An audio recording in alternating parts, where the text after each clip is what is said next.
Welcome to Books on Air, the podcast that tells the story behind the book. It includes insights from authors about how they compose their work, what inspires them, and what they hope you'll take away from their book. Here's your host for this episode of Books on Air, Suzanne Harris. Welcome to the Books on Air podcast. I'm Sloan Fremont, filling in for Suzanne Harris. This is the podcast where listeners get the secret story behind every book. Joining me today is Jamie Liquorish, author of the book, The Prophecy. This book tells the story of Warwick, a young man who enjoys a quiet life living with his parents in a small house in Scotland. But when a mysterious key emerges with the appearance of an ancient enemy believed to be a myth, his life is turned upside down. Forced into an arduous quest to find answers traveling across the wildest and most challenging terrains in the whole of Scotland, his only aid is a cloaked mystical man. So Jamie, sounds like such an interesting book. Welcome to the podcast. I'm so happy you're here. Thank you. Well, thank you for the opportunity. It's great to be here and to talk about my book.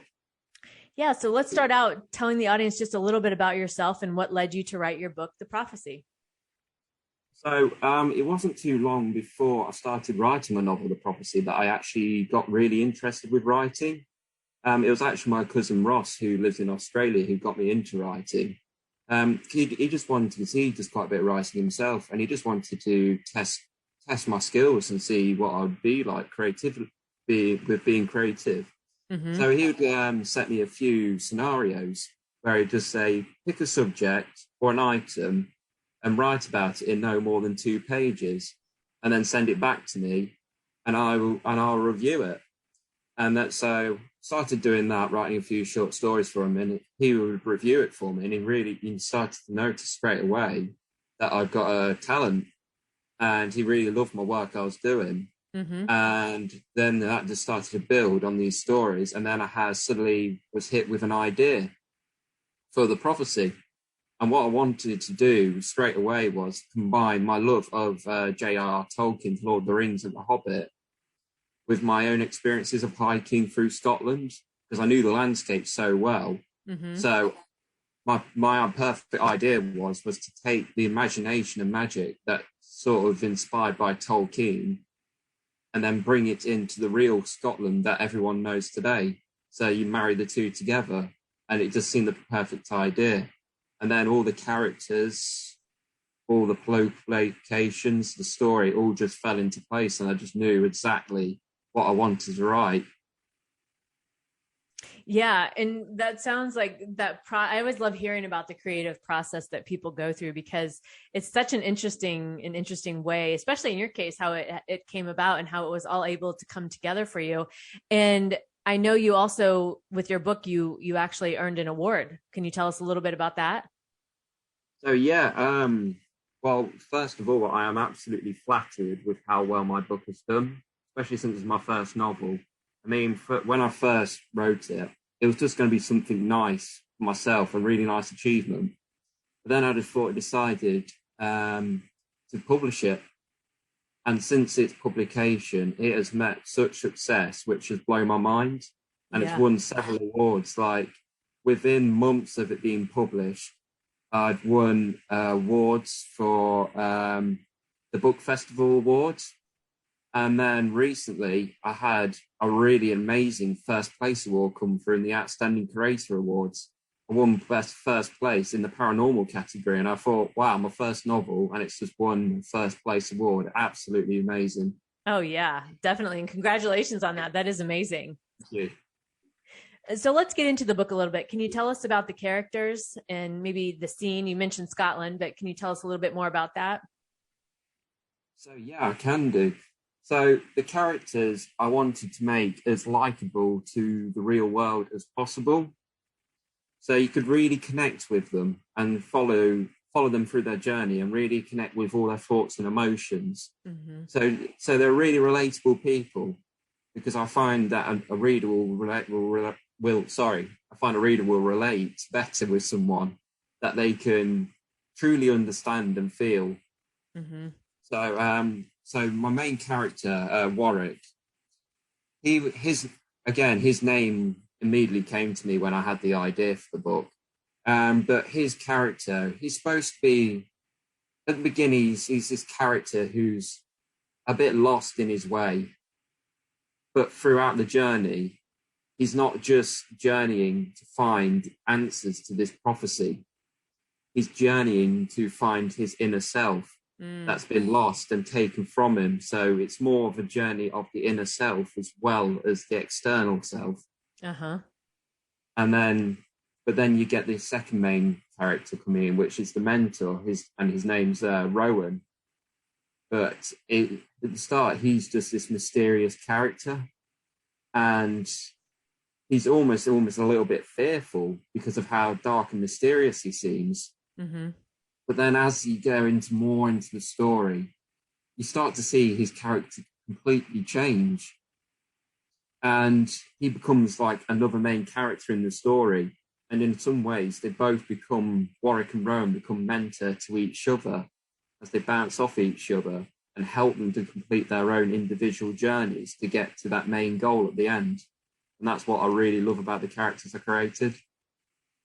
Yeah, that bringing together. And then like you were saying, almost like would you call it maybe a hero's journey, where we're, on that inner journey of finding, ourselves as we're, going through life? But yes, yeah, it's definitely a hero's journey, because the challenges he has to face, and so many of them he has to face alone, it takes an immense amount of courage and strength to be able to do that.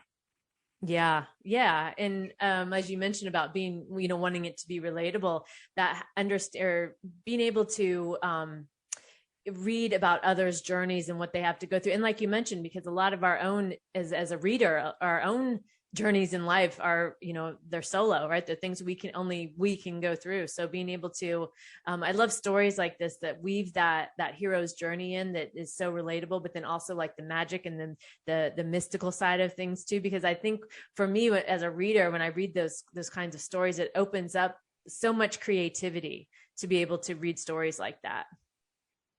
Yeah, I couldn't agree with you more there. It's almost like the best of everything in the world, isn't it? All accumulated into one. So you just get a bit of everything. Yeah. Yeah. And I love that. And I love that fantasy element to be able to, I feel like I always walk away from books like that with like an expansion, like creativity is expanded, right? Because I was able to perceive something in a different way through the story. Yeah. And then that affects your own stories that you go on to write and all that. Yeah, exactly. Exactly. And so you mentioned the scene was in Scotland. So is it in modern day or a different time period? So yes, you did mention that. So yeah, so it's set quite a while ago. You're talking quite a few hundred years ago, sort of around Dark Ages in that time, so it's quite primitive. Mm-hmm. So you've got knights and warriors, and you've got believing in the old gods. So it's very, very early on. But I deliberately wanted the setting to be quite old, again, because a lot of the inspiration came from Tolkien's work. So I wanted to create that same sort of feeling, but in Scotland. Yeah, and you mentioned, and I know just when I was reading a little bit about your background, that you love the outdoors, you love hiking, and you love to be able to do those things. And so having that understanding of Scotland and understanding of maybe the terrain to be able to tell that story, how did that work for you to weave that all in? So I have quite an imaginative mind. I'm very visionary mind. Mm-hmm. So the places I go and see, I can just play them back in my mind like a photograph whenever I need them. So my mind becomes almost like a mood board, just looking at these places I've been to. And I remember when I've been on my walks, climbing mountains, walking across waterfalls, and all the things I've done, when I think about them, it's as if I'm there right now, even if it was, say, 10 years ago. But it only feels right in the now that I'm still walking that journey. So as I'm writing, I just think about that place I went to that I want to put into my writing. Mm-hmm. And instantly I'm taken there. So I can just see all the landscape, all the different textures, all the colours. And I'm just thinking, I can just easily write that with my words, and I can just layer it in beautifully into what I'm writing. That's how I get all my really imaginative writing works. That's an amazing quality to have. I wish I had that. I definitely do not. So that's amazing to be able to do that. And so maybe we mentioned the main character as Warwick, and him going on this hero's journey, right? And all these things that he faced. What was maybe one of your favorite parts to write in the book, or maybe one of the journeys that he went through that you specifically related to or really enjoyed writing about? So I have a few moments that I loved writing and which was so fun to write. One of my favourites was about halfway through the book when they get to the Isle of Skye and they're inside the cave. Because when I was a child, I used to do lots of caving. Mm-hmm. So I knew what it was like to be squeezing through tight holes in caves and that, and all what it looks like being deep underground. Uh-huh. And I really captured that image brilliantly. So it's just like it's like watching a film reading that chapter, because you can just, as you read the words, you just see all the details of all the rocks, all the formations inside the cave, all the challenges he has to face as he squeezes through the cave. Mm-hmm. And I just love the detail and how tense that chapter feels. There's one chapter I love to read back on, and it does make me smile. And then I had another part in a small little section in the book, which I just loved. Because I was writing about dragons, mm-hmm. I had the perfect idea to give story to the legend of the Loch Ness Monster. It seemed perfect. So I wrote the Loch Ness Monster in as a dragon appearing out of water, and it just seemed perfect. And it was just so fun to write. Yeah.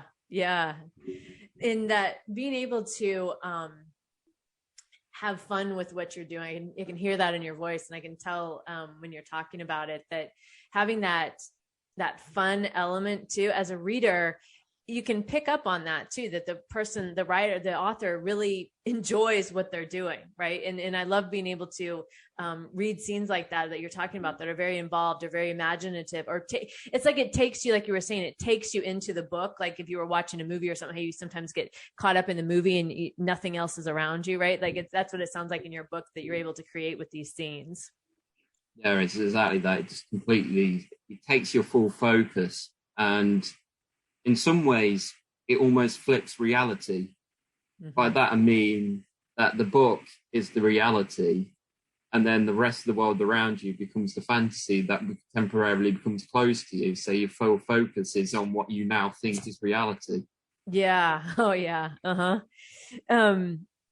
So during the writing process, and maybe even, I know you mentioned the awards and how, that was surprising to you, but is there anything as you were writing the book that surprised you, or that you in being your first book, maybe you found more difficult than you thought that it might be, as you were envisioning what the book might look like when you finished it? Well, yeah, there was quite a lot of changes. Even though I had right from the beginning the whole story as I planned it out, how I wanted it to be, mm-hmm. It took quite a while to get it to that stage.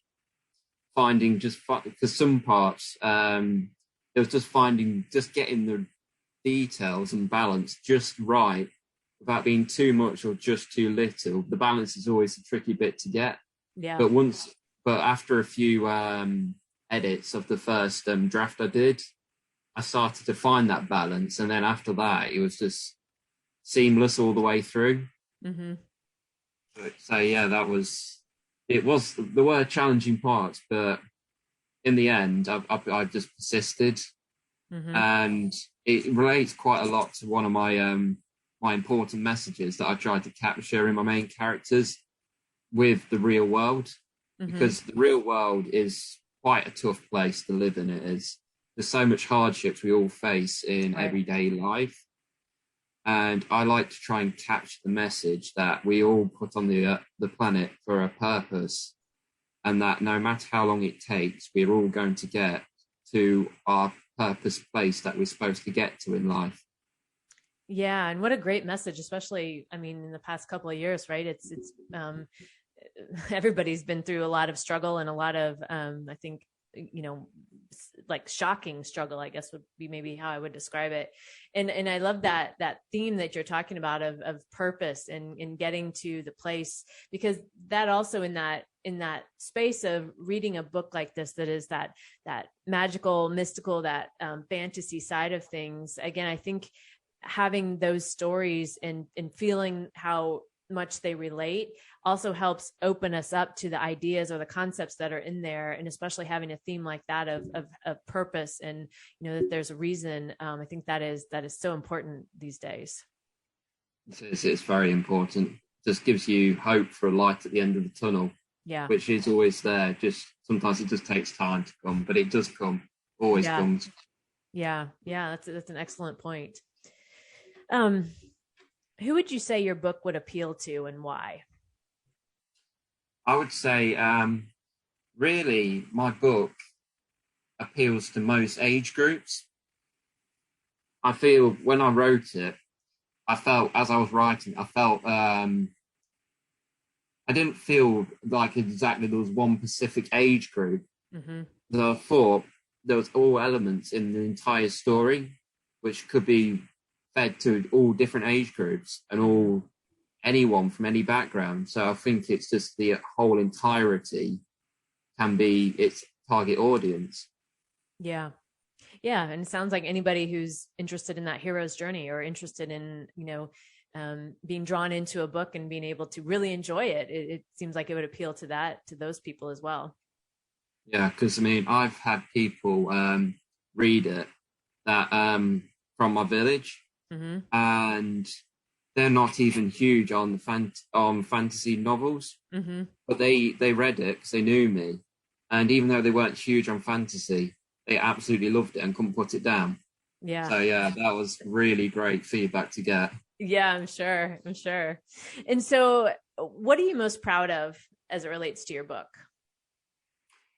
What I'm most proud of is the thing that makes me most proud is the fact that not only did I write a book, but all the elements is all my work, even the artwork on the front, that design of the key is even all my drawings. Oh, yeah. That I designed. So everything, and it came out better than I could ever have hoped for. So pat on my back, I've done a brilliant job for myself. Really good job. That's amazing. I saw the cover. I didn't know you designed that. So yeah, that is amazing. That is. Yeah, so, I had visions in my head of what I wanted for the front cover. Mm-hmm. And I wanted the image to uphold the story of my book, because my story is quite secretive. Mm-hmm. I wanted the front cover to portray that secretive. So I wanted a design on the front cover that would draw you in to want to find out more about it, but not tell you too much about it. Yeah. Very yep. That's the perfect thing on, because it's that draws you in and it makes you want more. Yeah. So I just created mood boards of little things that I liked, then I pieced them all together, and I've always been quite good at drawing. So then I just got my pencils out and I started in one of my art books, just started doing lots of different sketches of a design that I really liked until I got what I wanted, and then I went with that and got it printed. Yeah. Oh, that's great. So the whole process from the writing to the cover, the whole thing is you, and that is amazing. That has to be such a wonderful feeling. It is a really wonderful feeling, because it's just, it's the full experience. Yeah. You've really given it your all and you couldn't do any more. Yeah. So what advice? Go ahead. Sorry. Like winning gold in the Olympics. Yeah, exactly. Yes. What advice would you give to somebody who's listening that maybe is interested in writing their first book, or, even a short story? What advice would you give them about getting started? So if I was to give advice to someone, maybe even if they're just new to writing, the best advice I would give to them, especially just starting out, is start off with something simple. Mm-hmm. I wouldn't initially start off with a big novel idea, because yes, I did very well in my novel, but to first start off with a big novel, it's a lot of work, and it's hard to keep going with it. So I would start off like I did, with just short assignments of probably no more than 2 pages long, and just pick something that you love and you really mean something personal to you, because those things that are more personal to you, the right words will come to you much more easily than something that's less personal to you. So you'll naturally connect with it better. And therefore, the quality of your written piece is going to be a lot better. So another good point I point out is find a minimum of 3 authors who you really like, because they're going to be your inspiration and your help on your journey through writing. Even if you never meet those authors, just find those 3 that you can really inspire from and love their work, because then that will start your inspiration and that will help you to find your feet when you've got someone to look back on. Like for me, it's one of my absolute favorites is Tolkien.